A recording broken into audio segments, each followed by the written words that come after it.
আসসালামু আলাইকুম প্রিয় এইচএসসি 2026 সালের পরীক্ষার্থীরা। এর আগের ভিডিওগুলোতে আমরা বাংলা প্রথম পত্র, দ্বিতীয় পত্র, ইংরেজি প্রথম এবং দ্বিতীয় পত্র চারটা সাবজেক্টেরই পার্ট বাই পার্ট, প্রত্যেকটারই পার্ট বাই পার্ট সুন্দর করে আলোচনা করেছি, যাতে এই শর্ট টাইমে তোমরা সেই বিষয়গুলো কমপ্লিট করতে পারো এবং অল্প সময় বেস্ট একটা প্রিপারেশন নিয়ে পরীক্ষার হলে যেতে পারো। আমাদের পূর্ববর্তী ওই ভিডিওগুলো যে সমস্ত শিক্ষার্থীরা দেখেছে, আমার মনে হয় না যে ওই চারটা সাবজেক্ট নিয়ে তাকে আর কোনো টেনশন করতে হবে। ইনশাল্লাহ ওই সাবজেক্টগুলোতে পার্ট বাই পার্ট আমরা যে বিষয়গুলো তোমাদেরকে পড়তে বলেছি ওইগুলো পড়ে যদি পরীক্ষার হলে যেতে পারো, ইনশাল্লাহ ওর ভিতর থেকেই তুমি টেস্ট পরীক্ষা এবং ফাইনাল পরীক্ষায় সকল প্রশ্ন কমন পাবে। আজকে আমরা তথ্য প্রযুক্তি নিয়ে কথা বলবো। মাত্র 310 টাকায় যারা এখনো আমাদের এইচএসসি 26 টার্গেট প্লাস কোর্সে যুক্ত হন নাই, খুবই দ্রুত করো, কারণ কি একটা মাত্র কোর্সে তুমি সকল সাবজেক্টের একদম শর্টকাট সাজেশন পাবে পিডিএফ আকারে। সেই সাথে বিগত বছরগুলোর বোর্ডের এমসিকিউ পাবে উত্তর সহ পিডিএফ আকারে। প্রত্যেকটা চ্যাপ্টার অ্যানালাইসিস করা সকল সাবজেক্ট সকল গ্রুপের জ্ঞানমূলক এবং অনুধাবনমূলক প্রশ্নোত্তর পাবে পিডিএফ আকারে। এছাড়া লিখিত অংশে শর্টকাট টেকনিক, গ্রামার অংশে শর্টকাট টেকনিক, পড়াশোনার রুটিন, এ প্লাস গাইডলাইন, এভরিথিং থাকবে এই একটা মাত্র কোর্সে। এই টোটাল বিষয়গুলো আমরা একটা প্যাকেজ আকারে তোমাদেরকে রেডি করে দিচ্ছি, যেই প্যাকেজের মূল্য মাত্র 310 টাকা। যারা এখনো কোর্সে যুক্ত হন, স্ক্রিনে যে নাম্বারটা দেখতে পাচ্ছ এই নাম্বারে 310 টাকা কোর্স ফি পাঠিয়ে এই নাম্বারে হোয়াটসঅ্যাপে আমাকে জানাবে ব্যাক কোর্স ফি পাঠিয়েছি, সাথে সাথে তোমাকে গ্রুপে যুক্ত করে নিব, তখন থেকে তোমার এই ক্লাস প্রস্তুতি শুরু হয়ে যাবে। আমাদের যে টোটাল সাবজেক্টগুলো অর্থাৎ ঝামেলা পাকায় পরীক্ষার হলে গিয়ে, তার ভিতর সবচেয়ে অন্যতম সাবজেক্ট হচ্ছে তথ্য প্রযুক্তি। তথ্য প্রযুক্তি বাসা থেকে সুন্দর মতো প্রিপারেশন নিয়ে যাই, কমপ্লিট করে যাই, পরীক্ষার হলে গিয়ে দেখি প্রশ্ন কমন আসে নাই। মানে প্রিপারেশনটা যে কোন লেভেলের হয় সবকিছু ওকে, কিন্তু পরীক্ষার হলে যায় দেখি প্রশ্ন কমন আসেনি। এই জন্য তথ্য প্রযুক্তিতে আমাদের একটু বেশি সিরিয়াস হতে হবে। এই জায়গায় আমরা সিরিয়াস না হওয়ার কারণে পরীক্ষার হলে গিয়ে ধরা খাই। পরীক্ষা দিয়ে এসে শিক্ষার্থীরা বলে ভাইয়া আমি তো আইসিটিতে ফেল করবো। পরীক্ষা দিয়ে এসে শিক্ষার্থীরা বলে যে সৃজনশীল প্রশ্ন তো এই কয়টা লিখছি, পাস করতে পারবো কিনা, মানে বিভিন্ন ধরনের প্রশ্ন। তো আমার মনে হয় তথ্য প্রযুক্তিতে আমরা অত এক্সট্রা প্রেশার না নিয়ে আমরা যদি সুন্দর একটা প্রসেসে শর্টকাট সাজেশনটা বা শর্টকাট সিলেবাসটা অবলম্বন করে যদি সামনের এই কয়দিন পড়তে পারি, আমার মনে হয় তথ্য প্রযুক্তিতে বেস্ট একটা রেজাল্ট করা সম্ভব। আজকে মূলত ওই বিষয়গুলো নিয়ে আলোচনা করব। তথ্য প্রযুক্তি নিয়ে আমাদের দুইটা ভিডিও আসবে। একটা আজকের ভিডিও আমরা সৃজনশীল অংশ নিয়ে আলোচনা করব, অর্থাৎ সৃজনশীলের 5 সেটের 5টা প্রশ্ন তুমি কিভাবে কমন পাবে, কোন কোন অধ্যায় পড়লে কমন পাবে, বা ওই অধ্যায়গুলোর কোন কোন পিডিএফ গুলো ফলো করবে যেগুলো তোমাকে পরীক্ষায় 100% প্রশ্ন কমন পেতে সহযোগিতা করবে, সেই বিষয় নিয়ে আজকের ভিডিওতে আলোচনা করব। এর পরবর্তী ভিডিওতে আমরা এমসিকিউর 25 মার্ক এবং প্র্যাকটিক্যালের 25 মার্ক নিয়ে আলোচনা করব। তথ্য প্রযুক্তিতে আমাদের টোটাল চ্যাপ্টার কয়টা? 6টা চ্যাপ্টার আছে। 6টা চ্যাপ্টার থেকে প্রশ্ন আসবে কয়টা? 8টা। লিখতে হবে কয়টা? 5টা লিখতে হবে। এখন এই 5টা প্রশ্ন লেখার জন্য 6টা অধ্যায় কি পড়ার কোনো প্রয়োজন আছে? আমার তো মনে হয় না যে প্রয়োজন আছে, কারণ কি তুমি প্রশ্ন লিখবে 5টা, সেক্ষেত্রে 6টা অধ্যায় পড়ার কোনো প্রয়োজন নাই। 6টা অধ্যায় পড়লে প্রশ্ন আসবে কয়টা? 8টা। পরীক্ষার হলে তো তুমি 8টা লিখবে না, তাহলে অত অধ্যায় পড়ার কোনো প্রয়োজন নাই। লাস্ট মোমেন্টে এখন যদি অত অধ্যায় পড়তে যাই, কোনো অধ্যায় ভালো মতো কমপ্লিট করতে পারবো না। এই জন্য 5টা প্রশ্ন কমন আসবে এমন 3টা অধ্যায় যদি আমি পড়ে পরীক্ষার হলে যেতে পারি, তাহলে ইনশাল্লাহ ওই 3টা অধ্যায় ভালো মতো প্রিপারেশন নিতে পারবো এবং ওই 3টা অধ্যায়ের যে জায়গা থেকে প্রশ্ন আসুক আমি সহজে অ্যান্সার করতে পারবো। আমি প্রথমত তোমাদের গ এবং ঘ এর জন্য সাজেশন দিচ্ছি। গ এবং ঘ অর্থাৎ আমি যে অধ্যায়গুলোর কথা বলছি এই অধ্যায়গুলো পড়লে তুমি এখান থেকে গ এবং ঘ নাম্বার প্রশ্নটা কমন পেয়ে যাবে। অনেক শিক্ষার্থী বলে যে ভাইয়া গ ঘ এর জন্য সাজেশন দেন।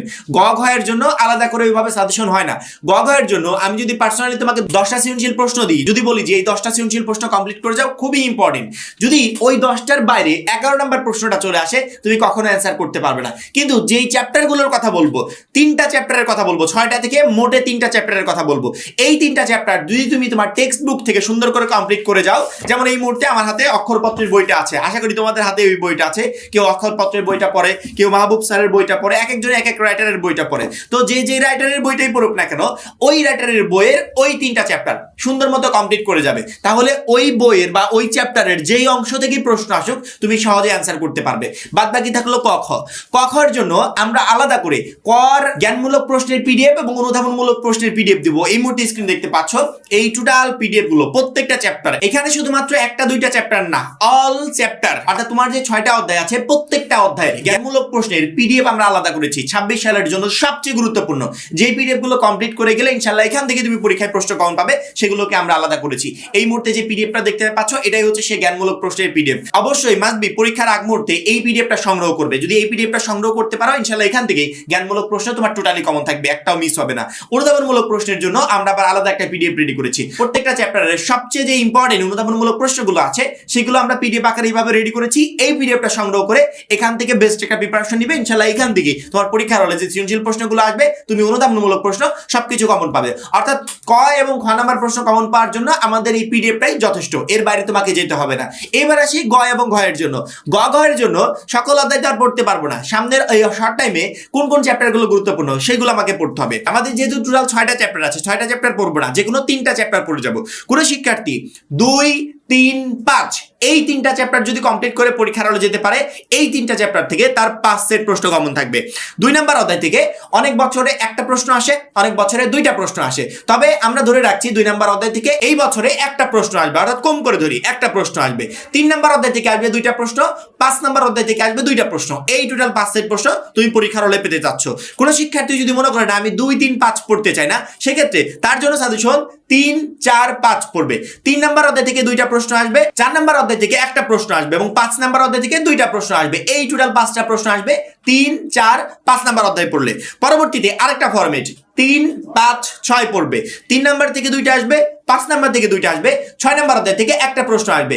এই টোটাল 5টা প্রশ্ন আসবে। অর্থাৎ তুমি যদি মনে করো যে ভাই আমি 2, 3, 5 এর ফরম্যাটটা পড়ে যাব, পড়ে যেতে পারো। তুমি যদি মনে করো 3, 4, 5 এর ফরম্যাটটা পড়ে যাব, পড়ে যেতে পারো। তুমি যদি মনে করো 3, 5, 6 এর ফরম্যাটটা পড়ে যেতে পারো, পড়ে যেতে পারো, কোনো প্রবলেম নাই। তোমার যেই ফরম্যাটটা ভালো লাগে সেই ফরম্যাটটা পড়ে যাও। তবে 6টা চ্যাপ্টার লাস্ট মোমেন্টে এখন কমপ্লিট করতে পারবে না। এই 6টা চ্যাপ্টার না পড়ে যে কোনো 3টা চ্যাপ্টার পড়ে যাও, যেই 3টা চ্যাপ্টারের 3টা ফরম্যাট আমি দিলাম, এর ভিতর যে কোনো একটা ফরম্যাট তুমি কমপ্লিট করে যাও। তাহলে শর্ট টাইমে যেমন একটা বেস্ট প্রিপারেশন নিতে পারবে এবং ওই 3টা অধ্যায়ের গ ঘ প্রশ্ন যেখান থেকে আসুক তুমি সহজে পরীক্ষার হলে অ্যান্সার করতে পারবে। আর অন্যদিকে ক খ এর জন্য তো আমরা অলরেডি পিডিএফ রেডি করেই দিয়েছি। ওই পিডিএফ গুলো আমাদের পিডিএফ কোর্স থেকে সংগ্রহ করে ওইখান থেকে বেস্ট প্রিপারেশন নেবে ইনশাআল্লাহ। সৃজনশীলের 5 সেট প্রশ্নই তোমার কমন থাকবে, অর্থাৎ একটা প্রশ্ন মিস হবে না। সুন্দর করে অ্যান্সারও করে আসতে পারবে, অর্থাৎ সৃজনশীল নিয়ে কোনো ধরনের কোনো চিন্তাই তোমাকে ইনশাআল্লাহ পড়তে হবে না। এই হচ্ছে টোটাল সৃজনশীলের আমাদের যে শর্টকাট যে সাজেশনটা, সেই সাজেশন। এর পরবর্তী ভিডিওতে আমরা প্র্যাকটিক্যাল এবং এমসিকিউ নিয়ে আলোচনা করব। আর যারা এখনো আমাদের এইচএসসি 26 টার্গেট এ প্লাস কোর্সে যুক্ত হয় খুবই দ্রুত যুক্ত হয়ে যাবে, কারণ কি একটা মাত্র কোর্সই তোমাকে প্রত্যেকটা সাবজেক্টে এ প্লাস পেতে প্রচন্ড পরিমাণে হেল্প করবে। সবাই ভালো থাকবে, সুস্থ থাকবে, আল্লাহ হাফেজ।